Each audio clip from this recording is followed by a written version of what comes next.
Hi, everybody. Let's talk about forgiveness, okay? So life will give you many things to practice this idea of forgiveness on, right? Paul Martinelli, one of my mentors, has said that there is always ample opportunity for small grievances. They will seek you out, right? And you know what? I find that a lot of people, especially coaching clients when I'm working with them, they have this notion or understanding that life isn't supposed to have problems. And I find that kind of odd because life is all about problems and problem solving. And the people who are the most successful are not only the ones who recognize that I'm probably going to have problems in life, but they almost seek them out, right? They definitely seek out problems that they can help somebody else solve, right? So for example, you show up on a podcast or a video with me and you're going to be exposed to, hey, here's a problem, and let's think through how do you get to that solution, right? But when you ignore or deny that life has problems, now you have even more problems, right? So the people who are able to accept that life has problems, and let's face it, some of those problems are small, medium, and large, right? And some of them, they last a long time, and some of them are pretty short. But the one pattern is that life is full of problems. So if you know that and recognize it and understand it and accept it, well, now we can move on, right? But if you ignore and deny it, now we're going to have a problem because, if you ignore and deny that there's a problem, now you can't use tools to move along, okay? So, life has problems. Small grievances happen all the time, right?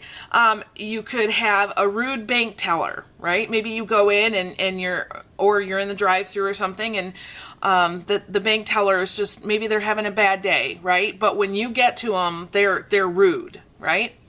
Or maybe you're driving and you're in traffic and somebody cuts you off, right? Maybe they didn't see you, maybe they're not thinking about you, but they cut you off.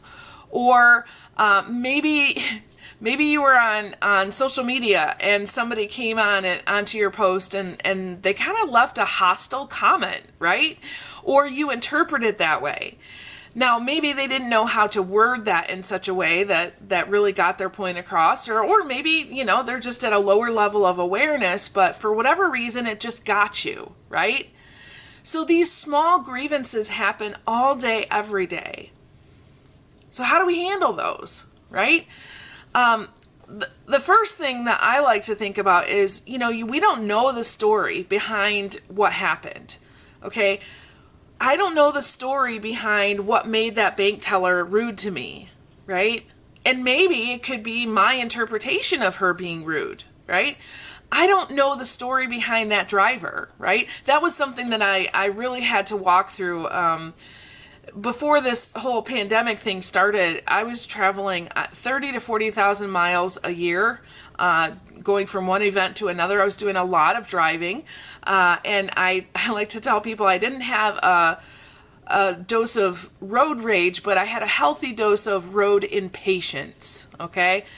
And so I would get really, really upset at other drivers, especially one of my pet peeves. I don't mean to trigger anybody, but one of my pet peeves is this idea of,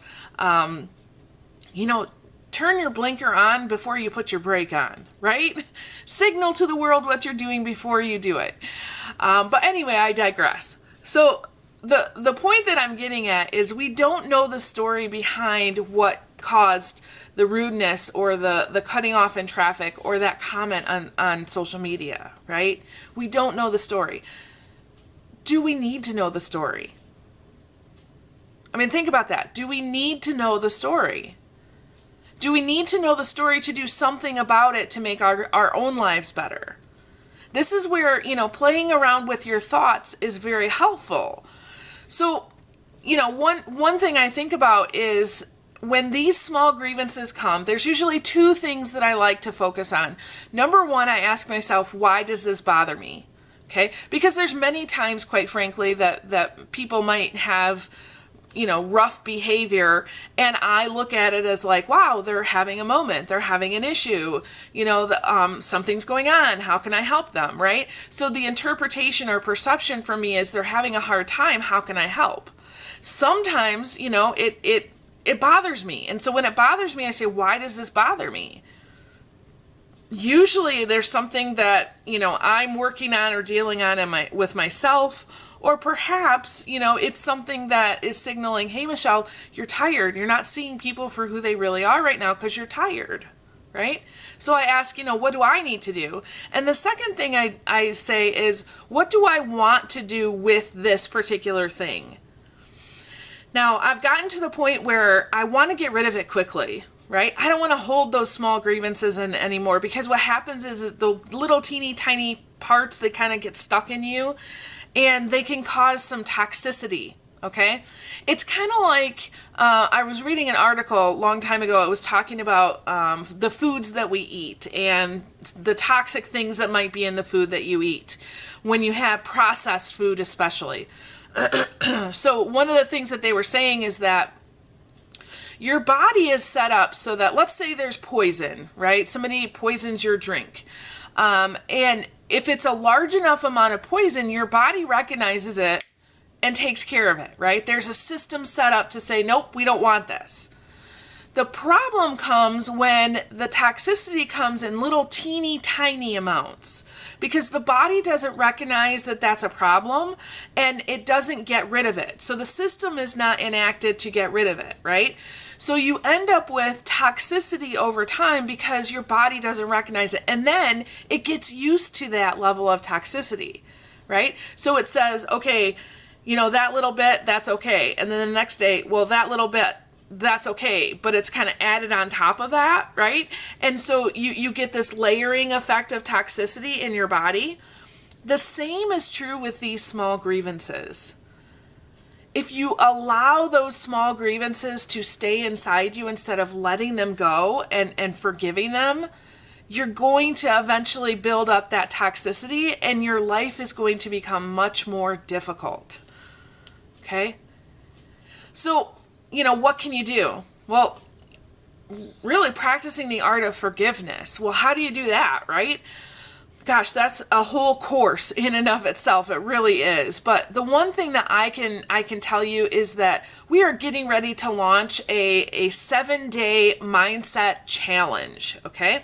So the way that this challenge is set up is that you'll get a 20-minute video every single day, and the videos are focused on, we're calling it the rule of 7, because Ralph Waldo Emerson has in his writing 7 core principles.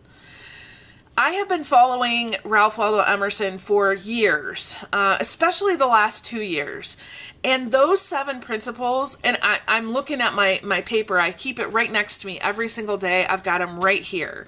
And when you know them and when you get them inside you, and one of them, of course, is this whole idea of forgiveness, but when you have those in your mind, right, and it's running the show, that's your new autopilot, you can come upon any issue or concern or challenge or problem, and you can face it head on. First of all, you tend to look at things as not so much a problem anymore, which that gives you a great amount of peace, right? And then you can look at something and know, okay, this is a problem, and guess what? I have a lot of power, and I can handle this problem. So if you are in a place in your life where you're like, man, Michelle, I'm just kind of a little stuck. I'm not sure what to do. I'm not sure how to break out of this. Join us in that 7-day challenge, okay? You're just going to get a video every single week. Watch the video. I'll take you through some reflections. And then at the end of the week, we're going to show up as a group and talk about, hey, what did you notice? What did you learn? What questions might you have? It's really kind of an intense process when you do this with us, because sometimes you need something that's intense that says, hey, wake up. We're going to change direction here, okay? So if you struggle with unforgiveness, if you struggle with not having a lot of power in your life, if you struggle with this idea of wanting more, but you're not quite sure how to go after that, join us in the challenge. We would love to have you with us, okay? Hey, Thank you so much for showing up today. I really appreciate it. I know I say this all the time, but I never take it lightly when you choose to spend your time with me. Thank you so much. Hey, if you're listening to the podcast, would you consider something? Would you think about who in your life might need to hear about dealing with small grievances? Who in your life do you feel like, maybe it's a friend or a sibling or a parent that you're like, man, they're really struggling. They're getting a little upset about all these small grievances. Who needs to hear this? Would you consider sending this to them? I would greatly appreciate that, and I'm sure they would too. All right, so with that, I release you into the wild. Go forth and prosper. Have an amazing day. We'll catch you next time. All right, bye-bye.